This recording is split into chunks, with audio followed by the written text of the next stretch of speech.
Hello everyone, Assalamu alaikum. Welcome back to another video lecture. Today we are gonna study about carbohydrates.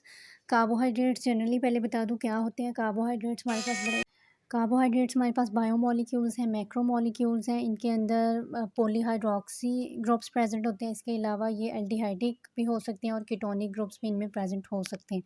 लेकिन carbohydrate की classification और details में जाने से पहले हमें कुछ कॉमन इनकी प्रॉपर्टीज़ हैं जिनके बारे में पता होना बहुत ज़रूरी है कार्बोहाइड्रेट्स को इन डिटेल अंडरस्टैंड करने के लिए.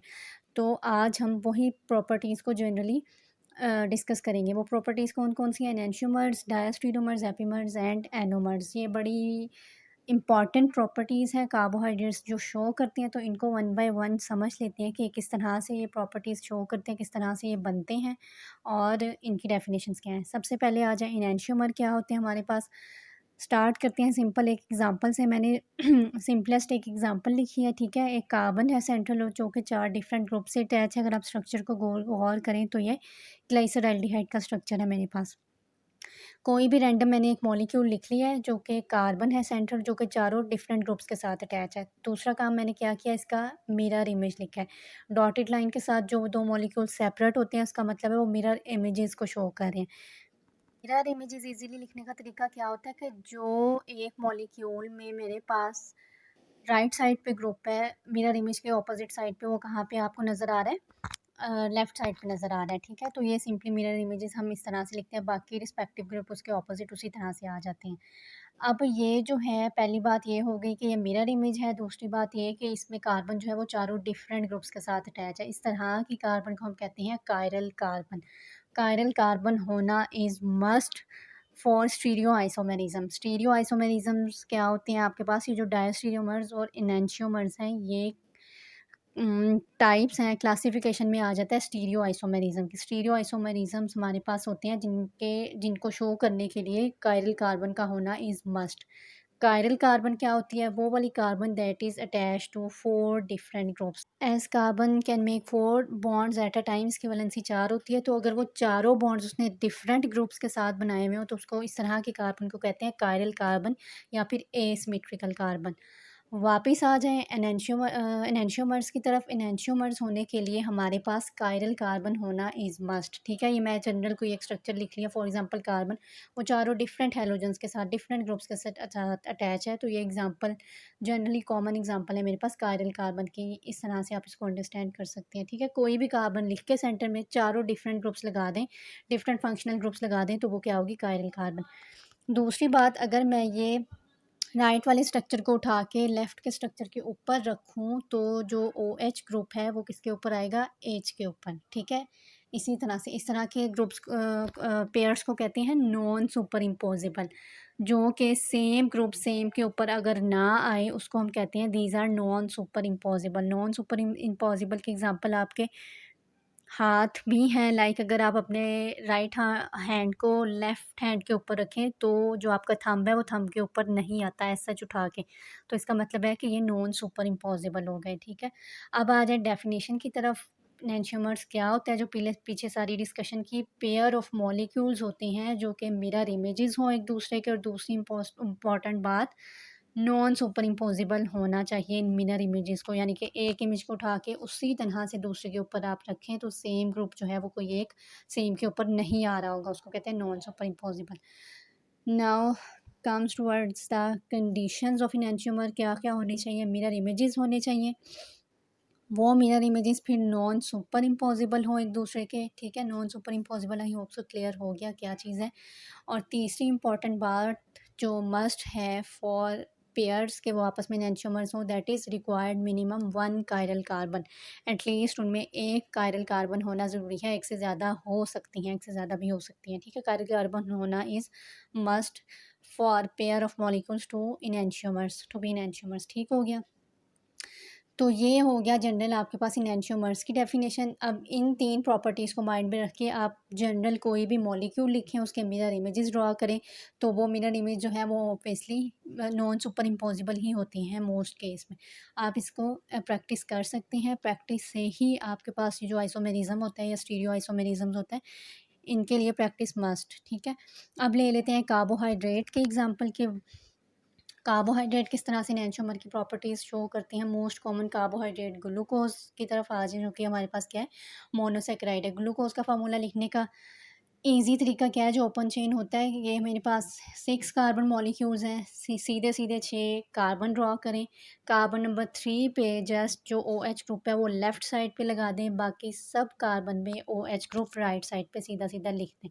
कार्बन नंबर, ये मेरे पास एल्डिहाइड कार्बन है, तो CHO ग्रुप ऊपर मैंने फंक्शनल एल्डिहाइड ग्रुप लगा दिया, ठीक है। तो अब इसका ड्रॉ कर लेते हैं mirror image. Mirror image draw करने का ईज़ी तरीका क्या है, वही कि जो एक इमेज में लेफ़्ट साइड पे ग्रुप्स हैं सारे, वो दूसरे इमेज में राइट साइड पे आ जाएंगे, ठीक है। यानी कि जो एक दूसरे के ऑपोजिट ग्रुप है, लाइक यहाँ पे अगर आप देखें पहले स्ट्रक्चर में OH जो है वो राइट साइड पे है, तो दूसरा जो मैं इसका इमेज ड्रॉ करूँगी तो ये OH वाली जो साइड है कार्बन नंबर 2 पे, वो कहाँ पे आ जाएगी, लेफ़्ट साइड पे। इस तरह से मिरर इमेज ड्रॉ करेंगे। दूसरी इंपॉर्टेंट बात, अगर मैं स्ट्रक्चर्स को उठा के, यानी जो राइट साइड वाला स्ट्रक्चर है उसको उठा के उसी तरह लेफ़्ट साइड वाले स्ट्रक्चर पे रखूँ, तो कार्बन नंबर 2 को गौर करें, OH एज के ऊपर आएगा, ठीक है। यानी कि ये नॉन सुपर इम्पॉसिबल हो गए। मिरर इमेजेस हैं, नॉन सुपर इम्पॉसिबल हैं, कायरल कार्बन भी इनमें प्रेजेंट है, तो ग्लूकोज एक दूसरे के क्या हुए, इनैंशियोमर्स हैं, ठीक हो गया। तो प्रॉपर्टीज़ को आपने कंपेयर कर लेना चाहिए, कर लेना है सिंपल। मिरर इमेजेस हैं नॉन सुपर इम्पॉसिबल भी होने चाहिए, वो भी हैं, और कायरल कार्बन भी प्रेजेंट है, तो इस तरह से क्या हो गया हमारे पास इनैंशियोमर्स। नेक्स्ट आ जाए डायस्टीरियोमर्स पे। डायस्टीरियोमर में पहले मैंने रैंडम कोई भी दो ये मॉलिक्यूल्स जो है हमें ड्रॉ कर लिए हैं, ग्रुप्स ड्रॉ कर लिए हैं। एक मेरे पास सिंपल, इनमें डिफरेंस क्या है, कार्बन नंबर 2 पे Br जो है वो फर्स्ट स्ट्रक्चर में राइट साइड पे है, सेकंड स्ट्रक्चर में Br का कहाँ पे है, लेफ़्ट साइड पे आ रहा है। ये कोई भी मैंने रैंडम ऐसे सिलेक्ट कर लिया है कंपैरिजन करने के लिए, ईज़ी अंडरस्टैंडिंग के लिए। जो स्ट्रक्चर नंबर 1 है उसका यहाँ पे मैं क्या ड्रॉ कर रही हूँ, मिरर इमेज, ठीक है। मिरर इमेज आई होप सब क्लियर हो गया कैसे ड्रॉ करना है, आमने सामने वाले स्ट्रक्चर सामने, और ऑपोजिटली जो है वो बाद में आपने पूरे कर लेना है उसको। जो मैंने दूसरा स्ट्रक्चर ड्रॉ किया है, थोड़ा सा ही डिफरेंस है पहले वाले स्ट्रक्चर से, इसका भी मिरर इमेज ड्रॉ कर लेते हैं, सिंपल, कोई इसमें साइंस नहीं है। जो हाइड्रोजन और क्लोराइड है दोनों एक दूसरे के मिरर के आमने सामने आ जाएंगे, ठीक है। ये हो गया इसका मिरर इमेज। अब हमने क्या करना है, इनको कंपेयर करना है। ये हो गया मेरे पास स्ट्रक्चर नंबर 1, और इसका जो मिरर इमेज है वो स्ट्रक्चर 2, और जो दूसरा स्ट्रक्चर था थोड़ा डिफरेंस के साथ 3, और उसका मिरर इमेज स्ट्रक्चर नंबर 4, उसको नाम दे देते हैं।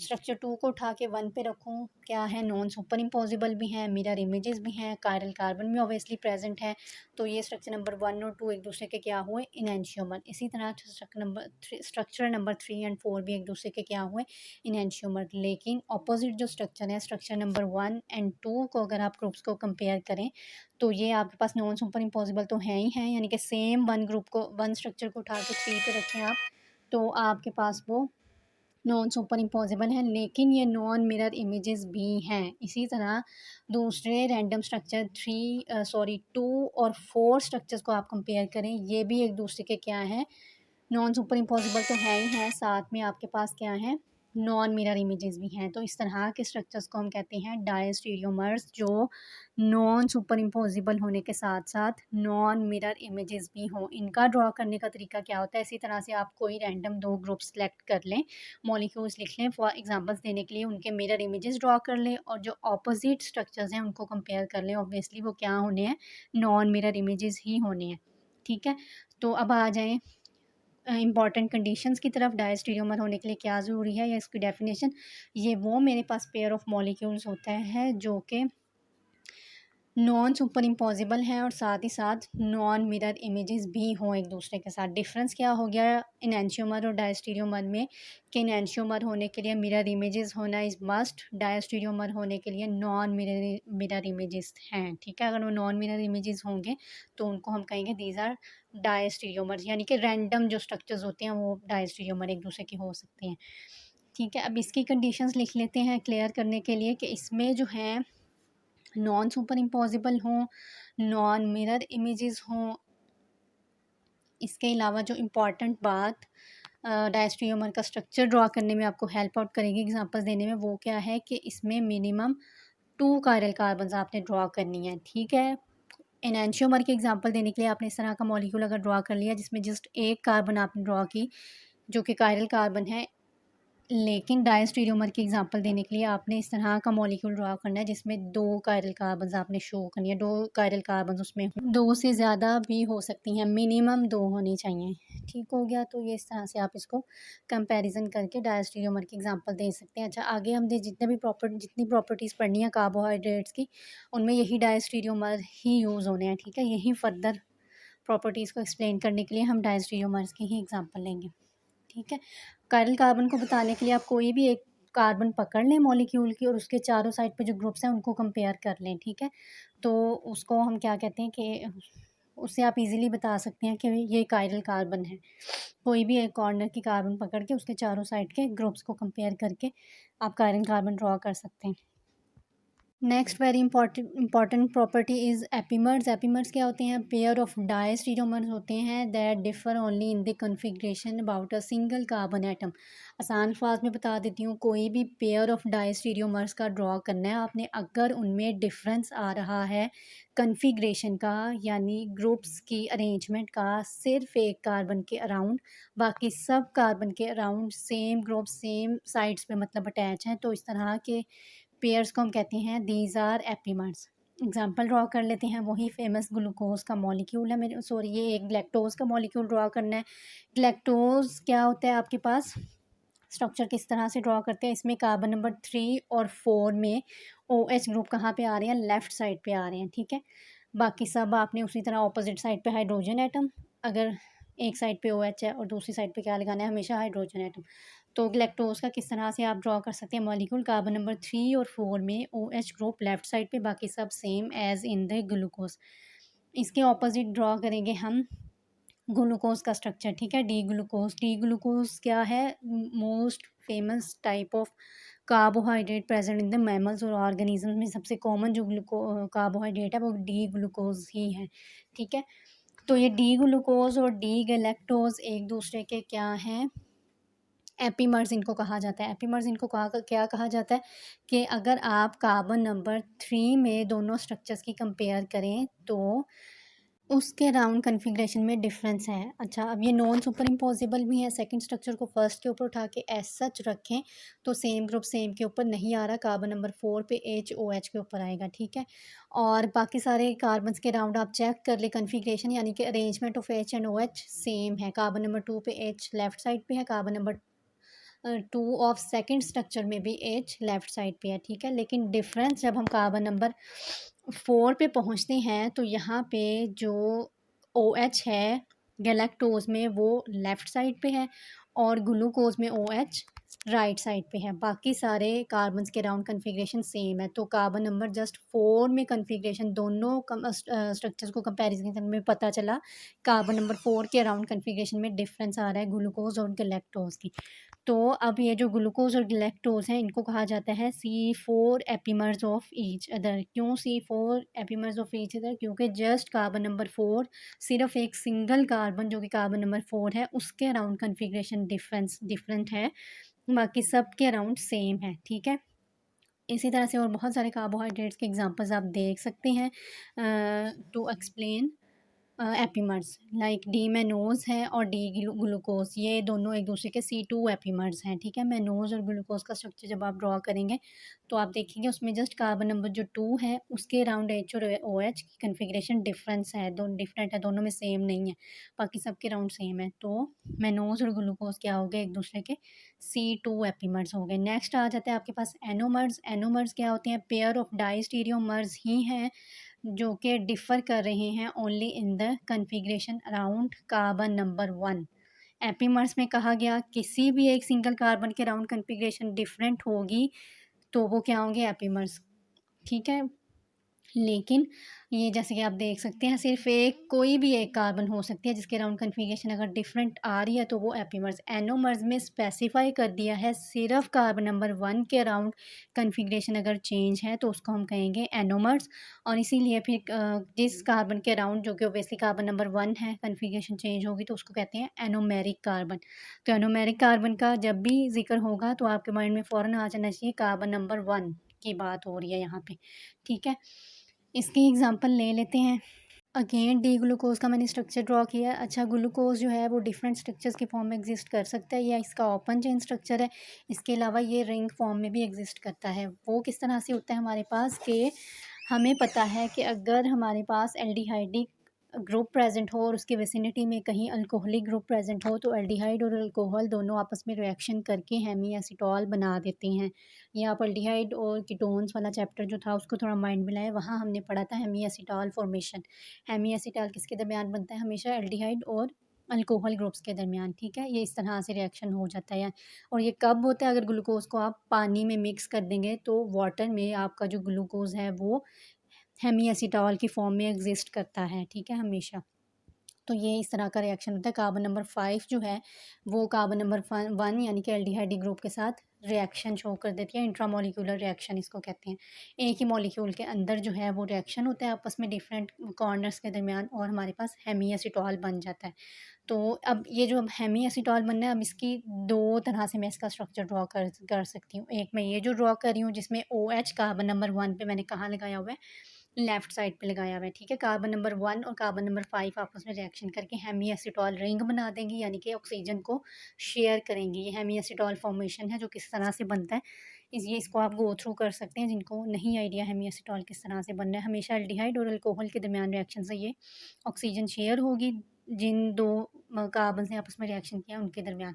वो इस तरह से कार्बन नंबर 1 और 5 के दरमियान आपने पहले इस तरह से ऑक्सीजन को शेयर कर देना है, और बाकी सारे ग्रुप्स के अराउंड सेम वही ग्रुप्स लगा देने हैं जो हम जनरल स्ट्रक्चर में ग्लूकोज के लगाते हैं, ठीक है? और ये जो स्ट्रक्चर मैंने ड्रॉ किया इसमें कार्बन नंबर 1 पे OH ग्रुप में राइट साइड पे लगा रही हूँ। जस्ट ये डिफरेंस है, जो जो 2 डिफरेंट स्ट्रक्चर्स मैंने ड्रॉ किए इनमें यही डिफरेंस है। कार्बन नंबर 1 के अराउंड OH की पोजीशन मैंने चेंज कर दी है, ठीक है? ये दोनों चांसेस होते हैं फॉर्मेशन के, या तो का OH ग्रुप लेफ्ट साइड पे आ सकता है या फिर वो राइट साइड पे भी आ सकता है।